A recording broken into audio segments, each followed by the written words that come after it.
जद्दा के व्यस्त बाजारों से दूर रेगिस्तान की गर्म हवाओं में जहान का छोटा सा गांव मानो शांत नींद में सोया था।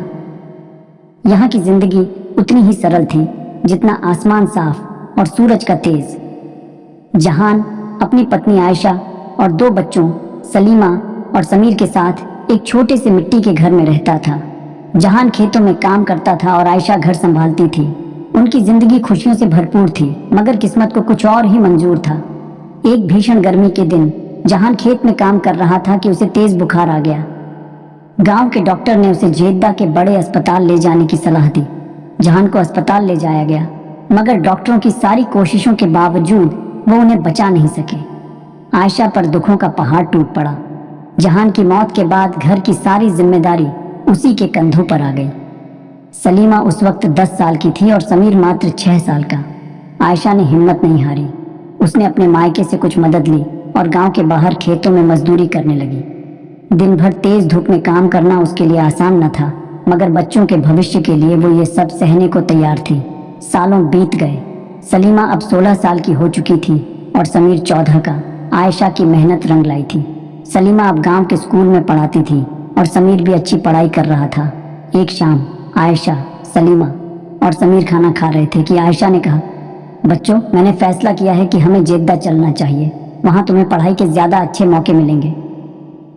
सलीमा और समीर खुशी से झूम उठे। जेद्दा उनके लिए सपनों का शहर था। कुछ दिनों बाद वो तीनों जेद्दा आ गए। आयशा ने वहां एक छोटा सा घर किराए पर लिया और एक घर की नौकरानी का काम करने लगी।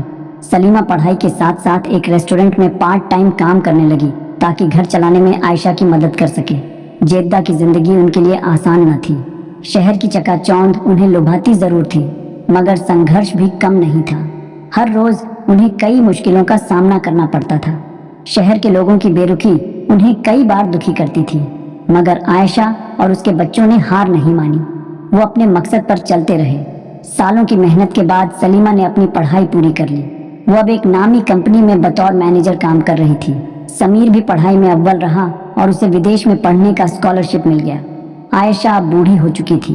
उसे गर्व था कि उसने अपने बच्चों को संभाला था। उसकी आंखों में खुशियों के आंसू थे। एक दिन सलीमा और समीर अपनी माँ को जेद्दा के सबसे अच्छे होटल में लेकर गए। वहां से पूरा शहर जगमगा रहा था। आयशा ने अपने बच्चों का हाथ थामा और कहा, ये सब तुम्हारी मेहनत का नतीजा है। तुम दोनों ने बहुत अच्छा किया।